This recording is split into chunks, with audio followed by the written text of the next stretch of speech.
Bonjour, j'espère que vous allez bien.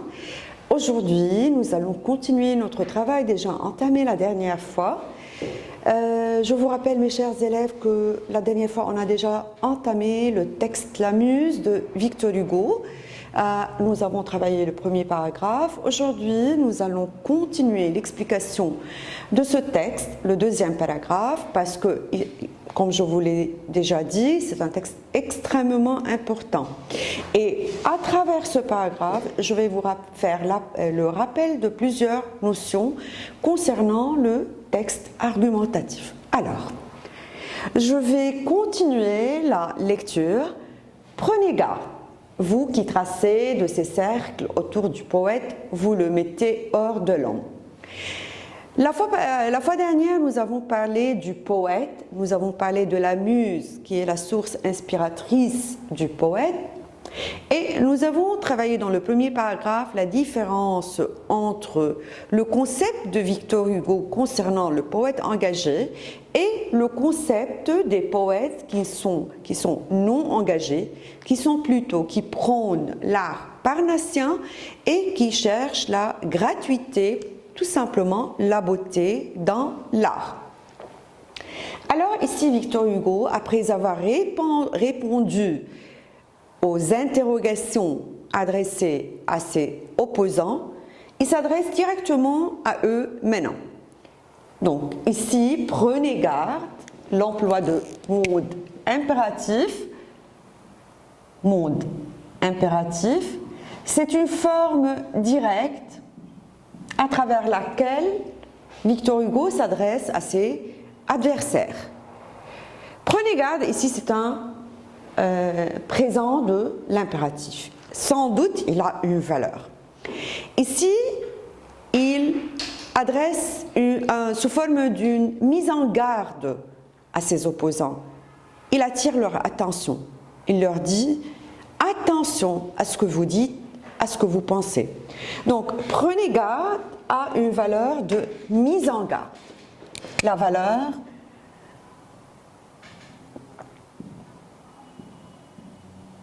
mise en garde.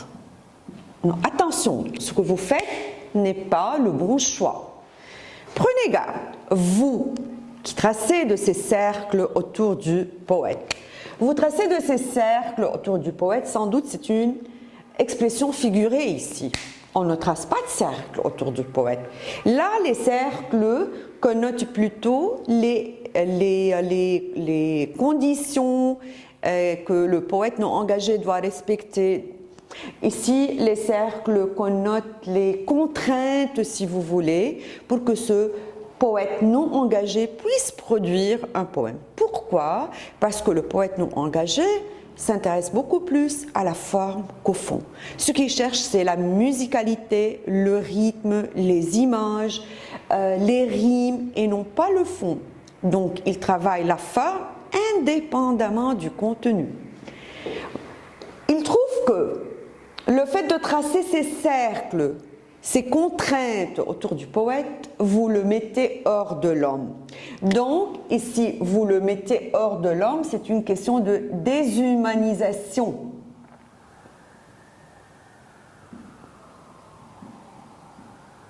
Donc, ici, le poète qui s'intéresse extrêmement à la forme, c'est un poète qui a perdu son côté humain, parce qu'il ne fait rien, il suffit de placer des mots l'un à côté de l'autre pour produire un poème qui plaît à certaines personnes qui cherchent la musicalité, le divertissement, le beau.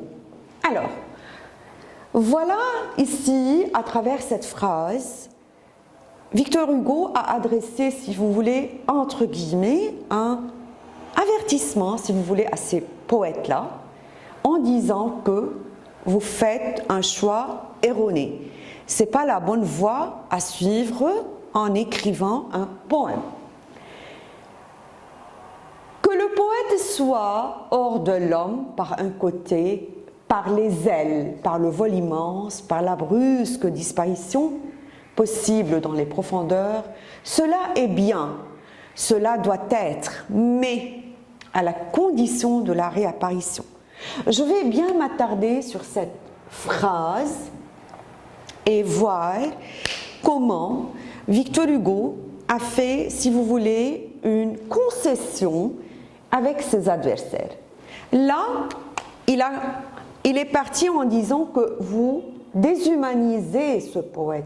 Donc, il l'a dépouillé de son côté humain pour dire que le poète soit hors de l'homme par un côté. Premièrement, hors de l'homme. Par les ailes. Certainement, il s'agit ici d'une métaphore pour dire que ce poète est allé loin de ce monde, dans son imagination, dans sa créativité, par le vol immense.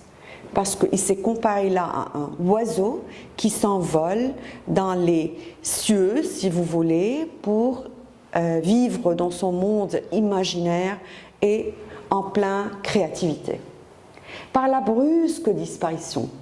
Parce que ce poète, il s'inspire de sa muse, il se lance dans son imagination, dans sa créativité, dans la brusque disparition possible, dans les profondeurs. Donc là, le vol immense, c'est un geste ascendant dans les profondeurs, geste descendant.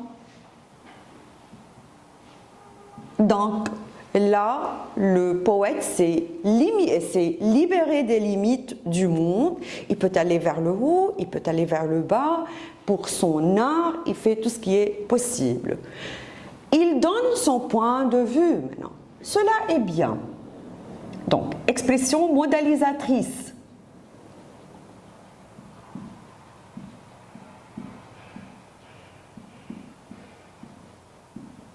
Bon, qui révèle quoi? Révèle l'adhésion partielle de Victor Hugo à ses opposants. Bon, d'accord, je ne suis pas contre, ça arrive. Pourquoi pas? Le poète, il peut travailler la forme, il peut travailler pour la gratuité, il peut travailler la beauté. D'accord, ça peut arriver. Cela doit être, on en a besoin. Parce qu'on n'a pas à raconter des malheurs tout le temps. Mais, et ici, ce qui fait la distinction, articulateur logique qui marque l'opposition clairement. Ici, c'est une opposition forte et nette, mais à la condition. Il a établi cette condition. De quoi? Quelle condition? De la réapparition. Voyons ce mot. Réapparition, c'est apparaître de nouveau. Donc, lui, il existait déjà dans notre monde. Il s'est enfui, il est devenu invisible, si vous voulez, en allant vers le haut, vers le bas, mais la réapparition, c'est de retourner à terre. Le mot réapparition, vous voyez, s'oppose clairement au mot disparition. Donc le mot disparition connote ici l'art pour l'art, la gratuité, alors que la réapparition, c'est l'engagement. Ça renvoie à l'engagement. Donc, vous voyez deux termes opposés qui révèlent l'opposition des deux thèses qui existent dans ce texte. Il continue. Qu'ils partent, mais qu'ils reviennent. Donc, il suit toujours la même structure syntaxique. Il commence par le subjonctif et il continue. Ce subjonctif qui, si vous voulez, marque la volonté de Victor Hugo. Qu'ils partent, mais qu'ils reviennent. Encore une fois, nous avons une opposition entre partent et reviennent. Cette opposition est fortement marquée par l'articulateur logique mais qui exprime l'opposition. Qu'ils partent mais qu'ils reviennent. Encore, il continue à exprimer ses idées. Qu'il ait des ailes pour l'infini, mais qu'il ait des pieds pour la terre. Encore une fois, qu'il ait des ailes pour l'infini, les ailes, ici, connotent ce vol, si vous voulez, imaginaire de ce poète dans son monde imaginaire, dans son monde de créativité, des ailes pour l'infini, mais encore une fois, une opposition qu'il ait des pieds. Des pieds, c'est le fait de retourner à la terre. Donc, les ailes connotent l'art pour l'art, le plaisir, la gratuité, alors que les pieds sont le retour à cet art engagé à la réalité. Pour la terre, et qu'après l'avoir vu voler, on le voit marcher. Encore une fois, le verbe voler qui renvoie à ses ailes, à ce vol, le verbe marcher qui renvoie au mot pied. Donc ici, c'est la réalité, le monde réel plutôt, d'accord? Le monde réel qui s'oppose à ce monde imaginaire.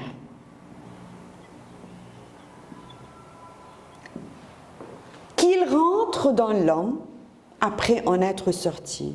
Encore une opposition, rentre dans l'homme, c'est-à-dire qu'il retrouve son humanité après en être sorti, après avoir été déshumanisé, perdu, après avoir être déshumanisé. Ici, déshumanisé dans le sens qu'il ne s'est plus intéressé au problème de l'humanité. Qu'après l'avoir vu archange, on le voit frère. Encore une opposition. Archange, c'est dans le monde céleste. Le frère, ça connote la fraternité, la solidarité, voire l'humanité. Donc, nous allons trouver que tout ce paragraphe est rythmé sur un lexique opposé, une opposition entre les deux thèses. Les partisans de l'art engagé, du poème engagé, qui a ce côté humanitaire, à ceux qui s'opposent à ceux qui sont contre cet art engagé et qui ne cherchent que la gratuité. Donc, tout ce lexique opposé révèle encore une fois la présence de ces deux pôles énonciatifs dans le texte, ayant chacun son propre point de vue. En plus, ce qui marque ce passage, c'est l'emploi de certaines figures de style. Nous allons les découvrir ensemble. Voyons voir ici qu'ils partent mais qu'ils reviennent. Je vais prendre l'exemple de quelques figures de style. Je vais la réécrire ici, cette phrase. Qu'ils partent mais qu'ils reviennent. Bon, vous voyez, comme on a déjà travaillé en classe, nous allons voir la construction de ces deux propositions et suivent le même ordre de mots. On a le que, le pronom personnel, la forme subjonctif liée par l'opposition mais. Cette forme, on l'appelle ici un parallélisme. Le parallélisme. Un petit rappel, le parallélisme, c'est le fait d'avoir deux propositions ou deux phrases qui suivent le même ordre grammatical des mots ayant la même construction grammaticale. Le parallélisme ici, bon, premièrement, j'ai fait une identification de cette figure de style. Il ne suffit pas d'identifier. L'essentiel, c'est d'interpréter. Bon, là, je constate que le rapport logique entre les idées est un rapport d'opposition, qu'ils partent mais qu'ils reviennent. Donc, ici, c'est un parallélisme qui est basé sur une opposition.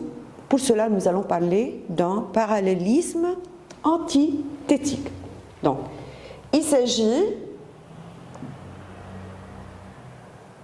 d'un parallélisme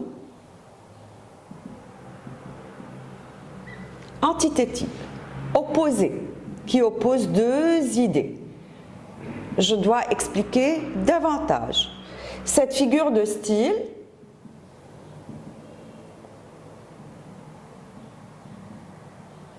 met en relief l'opposition entre le poète engagé et le poète non engagé. On peut tout simplement encore ajouter que ce rapport antithétique ou bien d'opposition est nettement et clairement marqué par l'articulateur logique mais. On peut voir encore autre chose ici. Voyons une autre figure de style. Que le poète soit hors de l'homme par un côté, par les ailes, par le vol immense, par la brusque disparition possible dans les profondeurs. Si je prends encore cette partie de la phrase, là je peux parler d'une figure de style qui est l'énumération. De quoi? Mais il ne suffit pas de dire qu'il s'agit d'une énumération. Il faut encore une fois interpréter. Par les ailes, par le vol immense, par la brusque disparition possible dans les profondeurs, là, Victor Hugo, il a révélé tous les aspects possibles que vit le poète dans son cas, si vous voulez, au moment de son inspiration, de son écriture. Encore une fois, on a une énumération. D'accord ? Encore une fois, on peut nous insister sur le parallélisme dans ce texte, par exemple, qu'il ait des ailes pour l'infini, mais qu'il ait des pieds pour la terre. Qu'il ait des ailes pour l'infini, mais qu'il ait des pieds pour la terre. Encore une fois, nous avons un parallélisme qui suit le même ordre de construction grammaticale. Faute de place, je ne peux pas écrire. Qu'ils partent, mais qu'ils reviennent. D'accord, encore une fois. Qu'il ait des ailes pour l'infini, mais qu'il ait des pieds pour la terre. Et je peux encore ajouter dans cette figure de style, bien dans cette expression, qu'il y a une certaine reprise anaphorique sur laquelle je peux m'attarder. Regardez. Qu'il ait des ailes, qu'il ait des pieds, qu'il ait donc un parallélisme amorcé par une reprise anaphorique de qu'il ait. Il insiste, il y a un certain effet de martèlement, il insiste sur ce que doit posséder un poète engagé. De quoi il doit se caractériser. Si vous voulez, il lui donne les points essentiels qu'il doit posséder pour qu'il puisse être un poète engagé. D'accord? Et voilà, encore une fois, après l'avoir vu voler, on le voit marcher. Encore, ça peut être considéré comme un parallélisme encore. Qu'après l'avoir vu archange, on le retrouve frère. Encore un parallélisme. Et encore une fois, on trouve que ce parallélisme est antithétique. Donc, j'ai une remarque à donner ici, très importante. Donc, ce paragraphe se caractérise par le lexique opposé, ce qui mène à nous dire qu'il s'agit d'un champ lexical, deux champs lexicaux associés, un champ lexical qui renvoie à l'engagement, un champ lexical qui renvoie à la gratuité. Donc ce sont deux champs lexicaux, on a dit, associés, parce qu'ils tournent, tous les deux tournent autour du thème du poète, le poète. Donc c'est la première remarque, le lexique opposé, et puis la récurrence des parallélismes antithétiques, ce qui est normal étant donné que le texte est basé surtout sur une opposition entre ces deux points de vue opposés. Donc là, Victor Hugo, par son style distingué, il a réussi à nous montrer cette opposition parfaitement et clairement par le biais du lexique opposé et des parallélismes antithétiques. Et voilà pour aujourd'hui, je vais continuer avec vous la prochaine fois.